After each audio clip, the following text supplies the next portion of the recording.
Hello everyone and welcome back to SGTV. Today we have Bob Noseda on the show.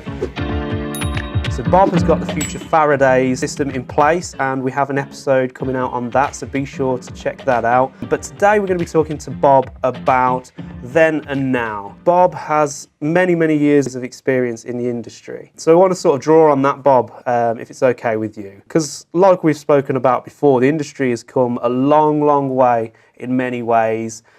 Maybe some for the better, some perhaps maybe not. So let's talk a little bit about that. So before we get started, I just want to ask you quickly about how you initially became an electrician. Was it through an apprenticeship, or how did it work? Well, it's funny. I went to they don't exist anymore. I went to a technical school, and I was actually in Faraday House at the technical school. Okay. Faraday's got a big thing for me because of what he is, Michael Faraday, the scientist, the inventor. But I went to Faraday House at school. The school I went to doesn't exist anymore. It was demolished.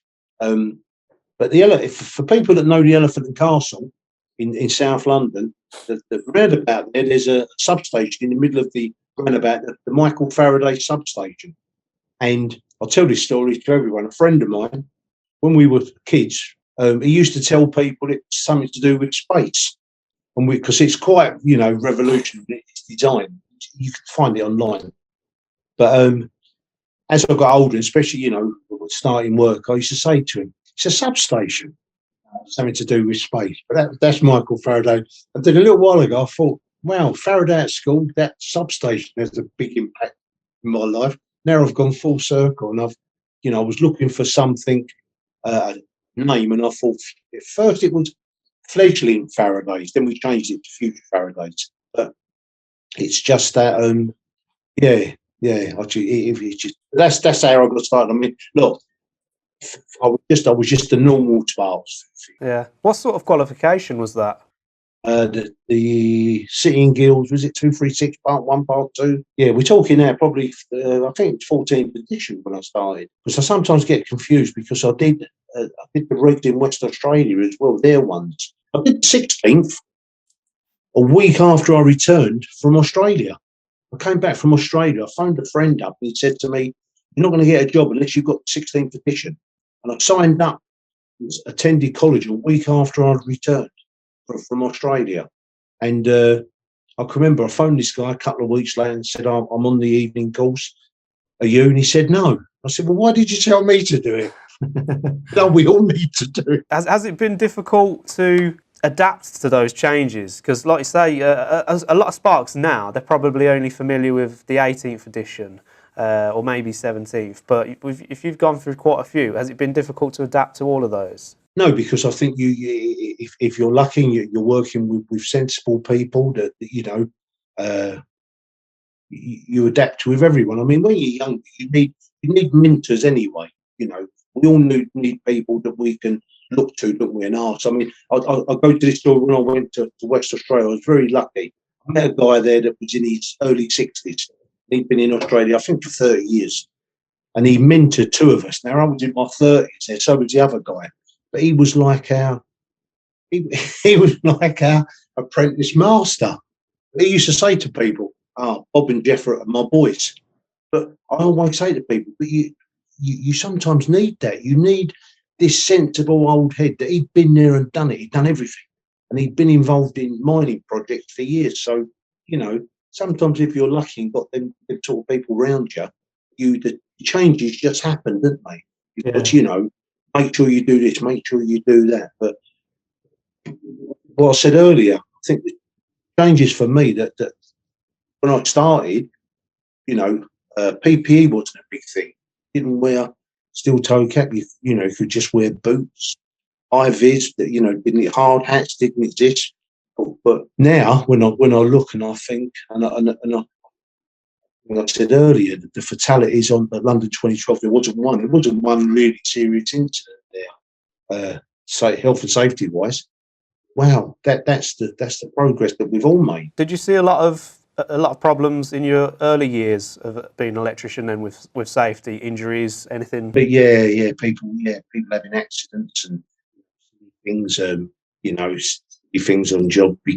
But But listen, but it wasn't a big thing. I keep going back to the Australian thing, but for some strange reason, when I went there in the 90s, they were probably 15 years in front of us. PP was a big site inductions. My first site induction in Western Australia on a mining project took 3 days. Really? I went in on the Thursday, and I think we finished on the Saturday afternoon at 3 o'clock. And then I could go through the barrier because I had the pass, go onto the project. Not, on the Olympic Stadium, I did every single induction on the Olympic Stadium. I think the aquatics took 40 minutes. Stadium took about an hour. And I used to I'd just go, because you need the pass. I'd sit there and think, wow, they're trying to get through these as quick as possible, where I think sometimes everyone did the Olympic induction, which was 3 hours. And it had a really interesting section in that I think a lot of inductions have adopted, which was the respect agenda. And we were very big on that, which was, respect the language, the bullying, everything. And that was enforced. And I can remember when I saw it unveiled, when it was launched, I was just part of the audience. And this is the induction area it'll be. Then they got to the respect agenda. And we all went, this is fantastic, especially for young people, because it will tell them this is what we expect here. But hopefully you'll take that forward to other jobs as you develop. But I do say to people, that's one of the best things coming out of 2012 in terms of that was the health and safety, but that respect agenda. Because I see things now, I hear things about, a girl on Twitter, she said she's on site, the guys say this, say that, and I think to myself, wow, that wouldn't have happened.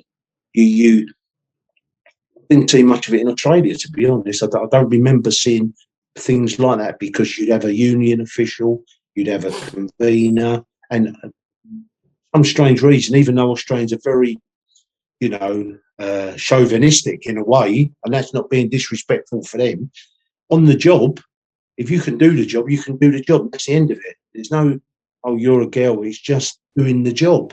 Yeah. So there's probably still room to keep progressing then, you think? Yeah, of course. Yeah. I mean, but that what we're saying about, changes as you. I mean, I was lucky as well when I fell into that network cabling area in the early 80s, and I did some jobs, other electricians, people I knew. I can remember a guy telling me, "Don't get involved in this. This is going to be a nightmare. Network cabling. We don't want to get involved in it." But I did, and I quite enjoyed it. And for a few years, and but we sort of, we do computer suites and we do everything, our lighting, and we do network cabling. So I was quite lucky there that I think I was at an age where I just wanted to do it. They used to say to me, "You want to know too much. You don't need to. You want to know what's behind it all. How does this work? But let's just do it." We've got another episode where we were talking about the future Faradays and how many different avenues you can take as an electrician. So we've got a good episode on that. So that's one to look out for. But do you think that, especially when you first started out, there were less avenues and opportunities for an electrician as there are now? I think it always depends on the person anyway. You can stay in that little bubble, can't you? Or you can, we didn't have the internet then to do research, but you might see something and want to know more about it. It's that. I mean, I suppose that's still the case now. How much you want to progress yourself. I mean, look, before I've had a really, really sort of fortunate and lucky life. I travelled abroad, and of course, growing up, I grew up on a large council estate, and I suppose really most of my contemporaries, they either went to prison, and I've lost some mates like that. I don't see any more, obviously, but or we got a trade. Friends of stonemasons, welders, bricklayers, but at my age now, I look and I think I've been very lucky, because I think, living abroad changed me. Married in May, I would have been married 44 years. So, I've been married a long time, things like that. But my wife's always been very supportive. What I said earlier, when I needed a career change from electrical something, and she said, go into training. So what I do now is actually a lot of stuff that I do now. I use my wife as a soundboard and all this. Yeah. She's, she might say, well, why don't you think of this, this, this, this? So, it was the same as the electrical. She, when I'd work away in Australia, and it can be hard because you're away for 8 weeks, 10 weeks, sometimes 12 weeks at a stretch, sometimes longer. But she'd always be supportive. She'd look after the kids. We had 3 children, all young. But you need that. How do you think your early experience, like your learning experience, differs to how it is now? I do remember they were much more focused. It might be, look, I come from an age where people, I hear this thing there about, concentration levels of young people today. I'm not from that generation. I went to a lecture and someone was speaking for 3 hours. I sit and listen and take notes. I still do it. I have that ability, and I think lots of people lost that. But that's what I remember at college, that people would speak and you listen, you do what you write notes. But now it's all, I see that it's got to be sharp, short, because they lose interest in it. More distractions, possibly. Yeah, perhaps it's the world we live in. I don't know. The one thing I do remember, and I have said this before, I do think mobile phones are great. That they're fantastic. I've worked on refineries. I worked for BP, and that was when mobile phones had just started. It was in Australia, and you had to leave your mobile phone at the front desk. You didn't take it on site with you. Yeah. Unless it was intrinsically safe. You couldn't take any but mobile phones, I think intrinsically safe ones probably didn't even exist then. But I think that's a good idea. Yeah, there's a lot of distractions out there. You start getting bored. Without even realising it, you're scrolling on your phone, looking at things you can buy on eBay. Well, you imagine if you'd have said to me when I was 16, Bob, one day you'll have this small device that you'll be able to. I'd have thought it was the man from Uncle, wouldn't I? That scenario. They used to have those little flip phones, but But at the same time, though, YouTube, like what we're doing on from here, there's so many people out there, companies, traders, everyone, all just trying to help people, and so it's that two-sided coin, isn't it? Really. Because I've always thought that the internet has 2 sides to it. It's that what we've just said. I do it all the time. I sometimes go on and think, I'm doing a new roof on our veranda. So I just went on YouTube, because I'm going to use that corrugated plastic on it. How do you do it? What's the fixings? What do people recommend? So that's great. I use it for that. If you use it for the right things, for the electrical, you can go on it if you want to. I did something the other week. Someone said that they put something on YouTube about bending steel conduit, and I went on. I thought, I've never seen so many YouTubes about conduit, and I thought, wow, that's fantastic. If I was a learner, that's great, isn't it? And for some people, though, that helps them if they're, especially now, for example, while it's difficult to get into classrooms and have physical conversations. And if they're just reading, you do this, and this, and this, it might not sink in to go onto YouTube and see a video of someone bending steel conduit. But like you say, you need to be using it for the right reasons, don't you? Not being distracted in the middle of a lecture.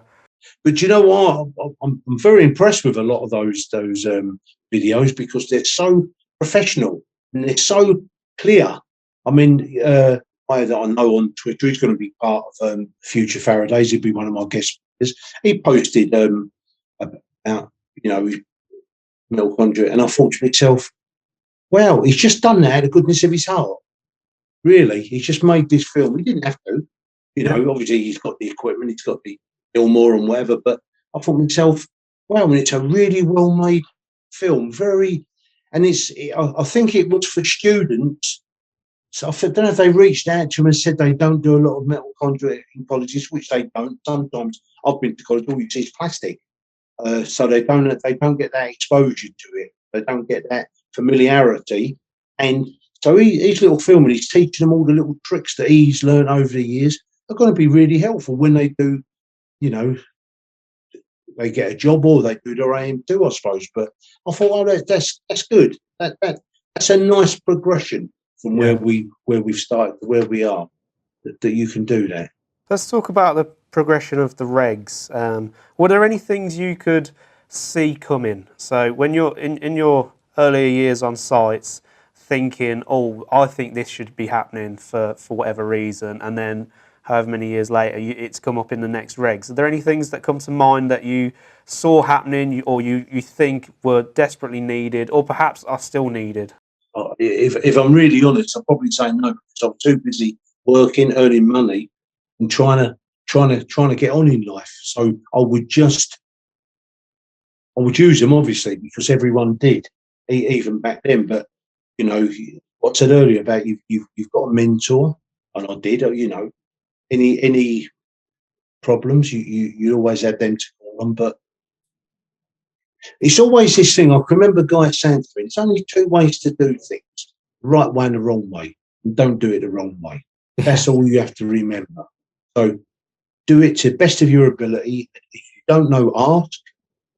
You know, if you get to a place and you're stuck, don't be frightened to ask. I don't know if sites are like that now. I don't know whether people feel comfortable asking someone else, but it is that thing, isn't it? Do it. I mean, you probably see some of those posts on Twitter of the jobs. I mean, some of the pictures I see, I think are just horrendous. I mean, the quality of work. You know, and I look and I think, why would you even leave it like that? Yeah.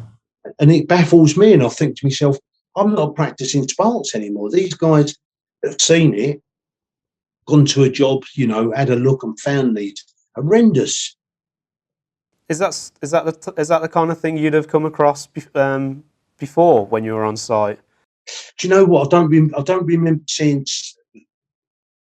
I didn't do a lot of domestic when I was on site, but I don't remember seeing. No, I'll be honest. I mean, some of that stuff that I see today, the pictures, and it's great that these guys have got, you know, phones and they can take and they post it, because it's almost, they're saying to the youngest, don't do it like this. This is, I'll be honest, if I was in education, I'd be downloading those pictures, go to groups to get that message across. Yeah. Don't be one of these. Learn from other people's mistakes. Yeah, but don't be one of these that one day your work might be shown on Twitter, because, you know, even little things, you know, consumer units, they take the covers off and you think it's just horrendous. Honestly, and I think, why would you leave it? The only thing I can say is perhaps they weren't Sparks, they might have been builders, you know, the dabble, but some of the work out there is awful, truly awful. One thing I wanted to ask you is, speaking to someone like my granddad, for example, when you talk to him, a sort of mindset almost for people was to do everything themselves, whether that's for cost, because times were hard, or because a lot of people, I suppose, were very multi-skilled in their own homes, which might not necessarily be a good thing, especially when it comes to gas or electrics or things like that. But do you think now times are different, everything's very fast-paced, people, you'd hope, are going to get a sparky or a gas fitter or someone in to do all the jobs that need doing? So do you think that's created more work for electricians and tradesmen in general than there perhaps was? I'll be honest, I don't like it when people do that. I don't think you should do the electrical, the plumbing, or the gas in your house. I think that should be outlawed, because that's where you get these disasters and this. Yeah, but I mean, you know, look, I built a house in Australia, and you know, I had builders in, I had bricklayers in, but you know, we project managed it, built it, then finishing. But the I do a lot of work. I mean, you know, I still do a lot of work in the house outside. I do a lot of carpentry work and some bricklayers, some concrete, things like that, because I can, and in a way I think it's good for me. I don't, but I would get a plumber in, electrical.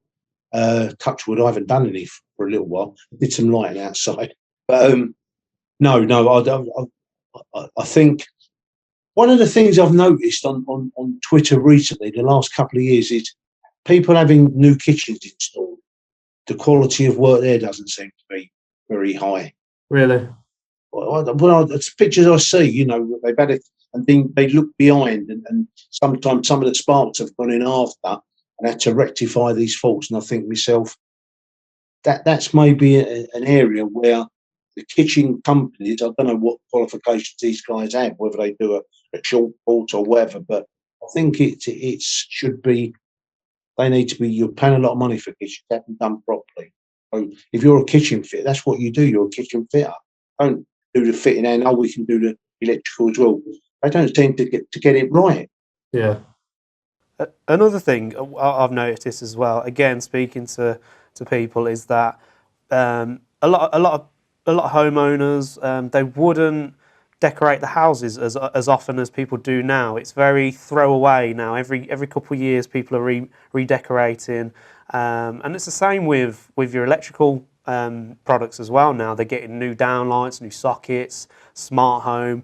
So do you think this sort of, with everything being so fast-paced and disposable now, that it may have created more demand for electricians? Yeah, it should have, because of the it's a throwaway world, isn't it? People change things that I think to myself, wow, they changed their sockets. They go from white to chrome to whatever, just as when they decorate. Whereas I suppose years ago, that was installed, and you would just keep it. You wouldn't. No, I don't remember ever thinking, I'm going to redecorate. I'll change all those sockets for chrome or brass, whatever.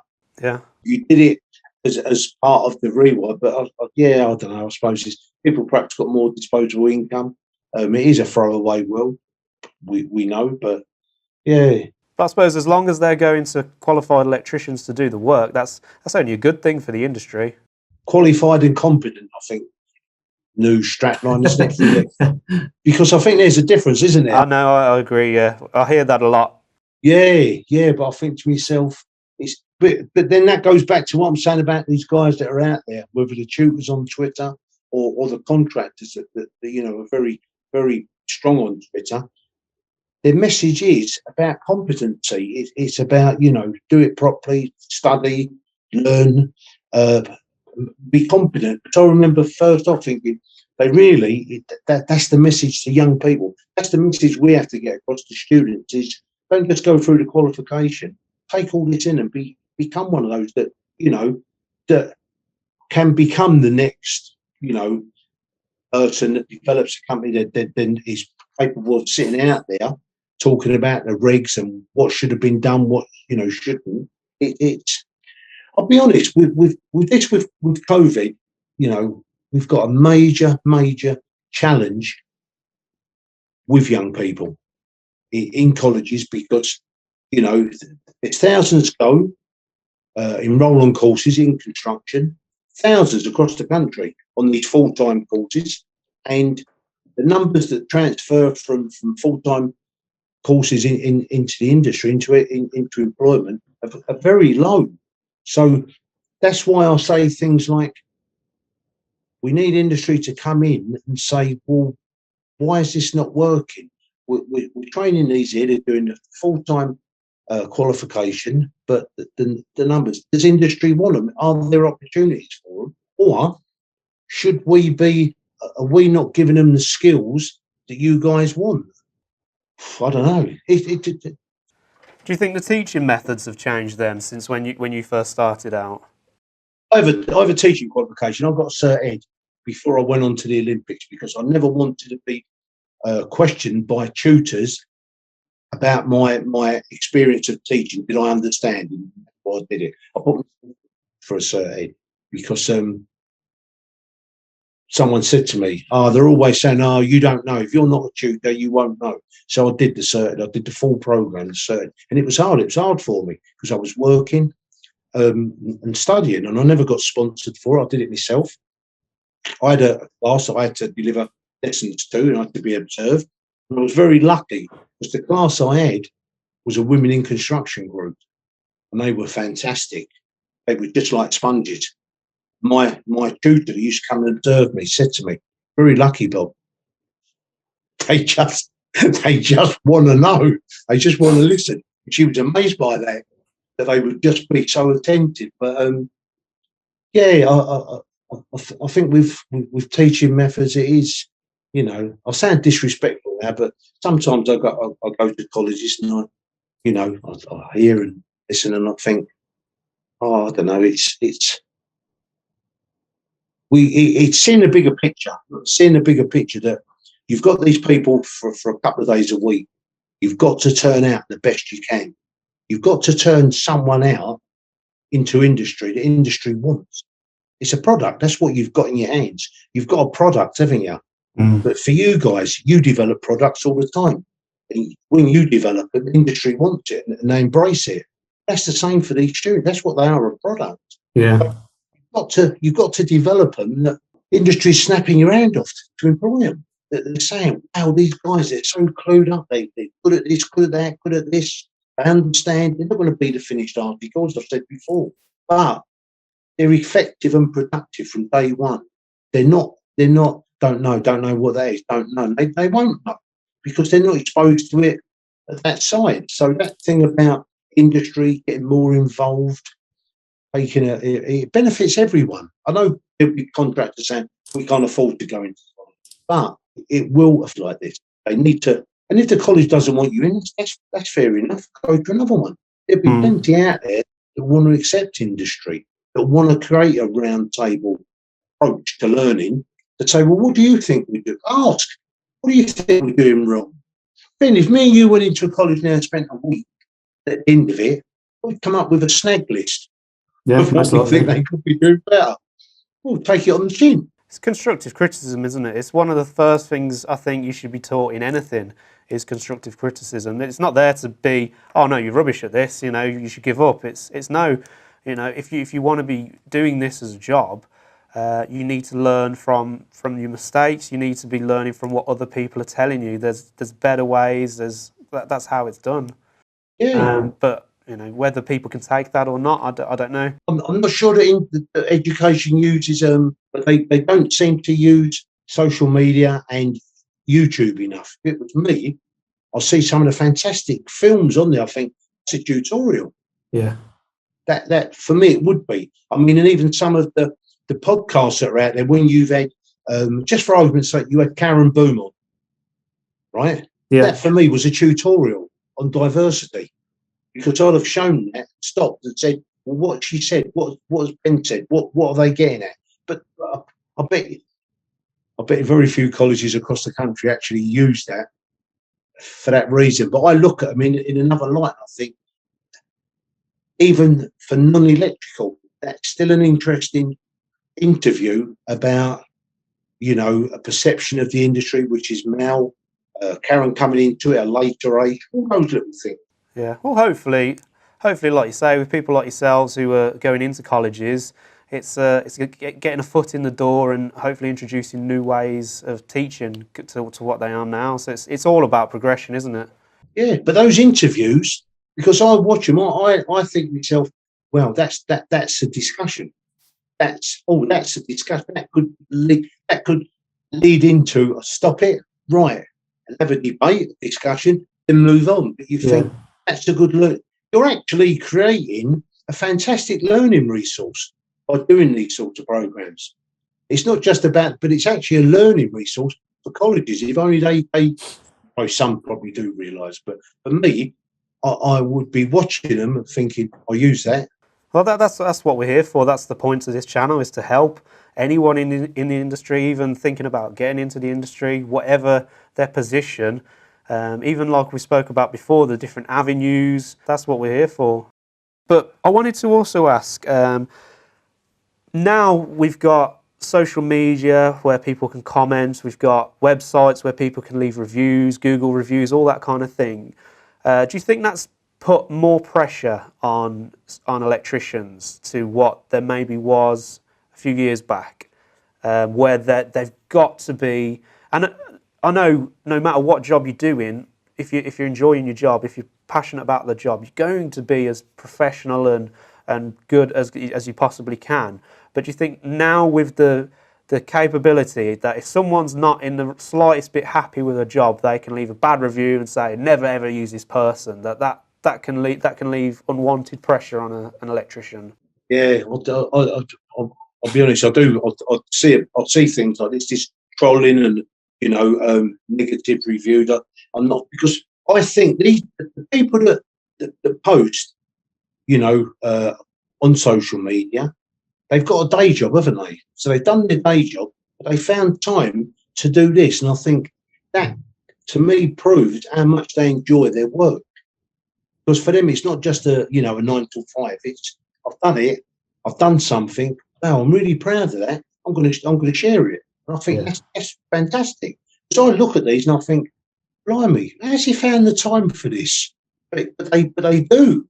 I'm not saying they're all obsessed and their egos are overinflated. I think they genuinely want to share the experience of, I've used this, I've done this, and sometimes you'll see things like any comments, and people say, I may have done it this way, and I think, well, that's good. Yeah, and I think that's the difference, isn't it? I know a lot of people like that. They like that constructive criticism. If someone said, brilliant job, really like it, I would have maybe done it this, that's good. You're not saying, oh, that's a load of rubbish, I'm much better. There's nothing constructive, there's nothing progressive about that.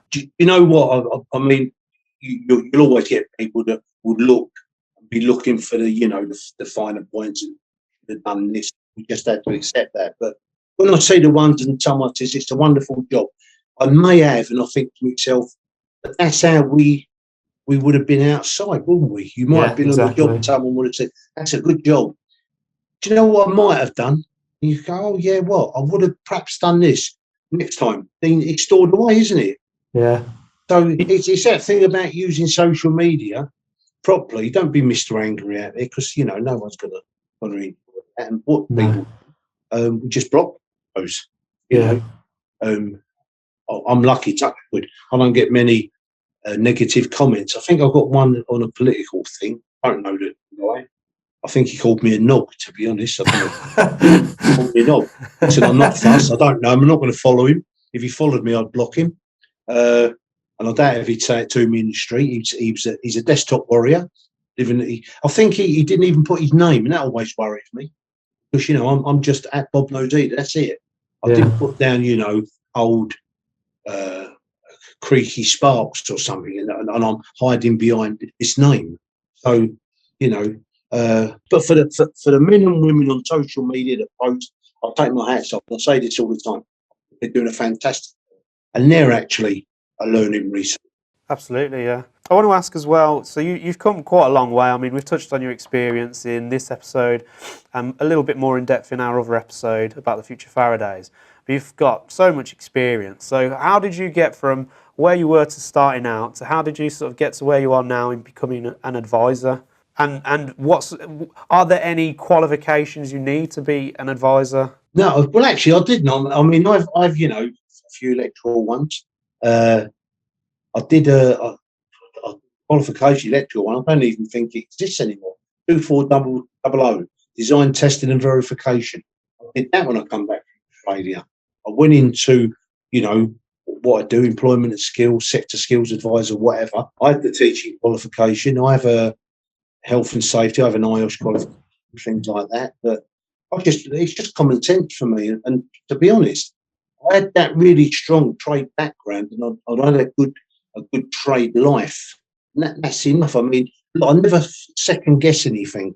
I appreciate what brickies do. I appreciate what painters and decorators, dry liners do. All the trades, because I know what they do. Been with them for years. I've spent my life with them. You watch guys, don't you? You understand that their job. So I've never been in that position where I've second guessed it. Well, sometimes you meet I mean, that's what I said earlier. If I'd have gone for the Olympic job a year after I did, I probably wouldn't have even got to an interview stage. You know, the ones that came after me weren't that good. I'll be honest. We prided ourselves that when we kickstarted the London 2012 Employment Skills Programme, we knew the industry, and I think that's why a lot of the contractors worked with us, even though, you know, there might be first stages was groundworks. For a year, it was just washing the soil at 2012, you know, took the topsoil up, took it to the soil washing plant and put it back. So it was all groundworks. But I think they appreciate that we actually understand what they do, and we didn't devalue their skills. I mean, one of the companies I worked with, we did a lot of work for, was Flannery Plant Hire. Well, you see Flannery equipment all over the country. Whatever motorway you're on, you'll see Flannery. Well, Pat Flannery, who we dealt with, was fantastic. And I'm still in touch with him now, actually, on different things. You know, we sometimes talk, but I think that might have been a reason that they appreciated we knew what it was like to get up of a morning, go to work, do a day, you know, on site, and we understand what goes on in construction. I wasn't telling them something without actually having never done it. I know what it's like. I know how hard it is. You know, I look now and I think, these guys, they're getting up, you know, 5:30, getting on trains, going up to London. Oh, frightening. It's frightening. It killed me now, but I've done it. We've spoke about how it's come a long way, the industry, in terms of teaching, regs, all that kind of thing. So what advice, a quick bit of advice would you give to anyone just for going forward in their career as an electrician? I've always said this: keep learning all the time. You know, look for courses, look for manufacturers' courses if they'll allow you to attend, things like that. I think we're in an industry, and I think plumbers are the same. Where I always say this to people: this is a dynamic industry. When you look at how we progress, how things, you know, progress, where we were 30 years ago to where we are today. You said it, you know, smart houses, all the rest of it, computer suites. You know, I remember when offices had manual typewriters. Then within a few years, they had these. Everyone was on a PC, and you know the rest of it. But I think you've got to be willing to be constantly learning.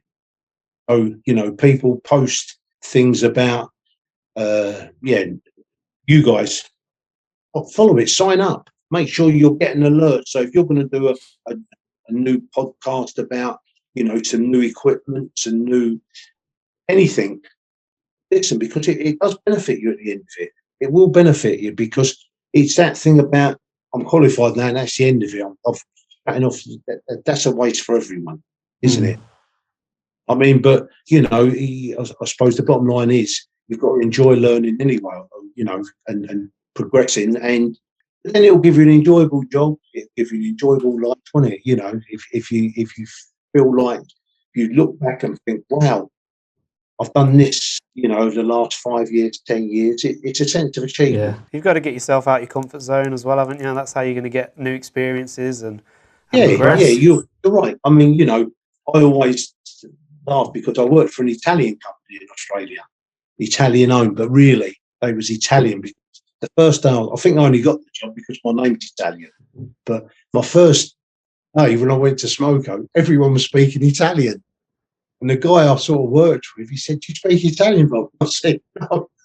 But he stood up and he said, "Guys, Bob doesn't speak Italian." He said, "So, you know," they did take a blind bit of notice. But one of the guys that I worked with, as I say, his English wasn't that good. I didn't speak Italian, but I lived in Spain years ago and I worked in Germany with some guys that only spoke Spanish. And my Spanish wasn't bad. And I used to converse with him and I used to think, that was a good experience, wasn't it? Somewhere along the line, that's all fitted in. And he'd say things to me and the guys would look and say, "What's he saying?" And I'd say, "Oh, he's telling us tea's ready," or "It's time for lunch." He was at labour, he was at trade assistant. But I always think that was a life experience. Yeah. Yeah, how you sort of, you know, because when I worked with these guys who just spoke Spanish, my Spanish was quite good. But, years later, it's all come back into play again. But there you go. Yeah. Right. I want to thank you for coming on, Bob. I know, you're welcome. Yeah, it's always a pleasure to have you on. And as I said before, we've got another episode with Bob. So anyone out there wishing to watch that, please make sure you have a look. It's about the future Faradays. So there's plenty of information in that video. So again, Bob, I want to thank you for coming on. No, it's you're always welcome. a pleasure. You're welcome. Listen, I just hope for the other episode, if people are interested, they want to support, or even a college, that says, well, we'd be interested in that. I'll link them up with the team at Net, because as I say, I'm only part-time there. But I do get these weird and wonderful ideas. We'll put your contact details in the description, like with the other one. So anyone wishing to contact Bob for more information, that's of course. Bob's there. Bob's a good source of information. So make sure you get in contact with him. Okay. It's been a pleasure, an absolute pleasure. Please make sure you like, subscribe, and hit the notification button for more videos here at SGTV. See you next time. See you next time. Thanks, Ben.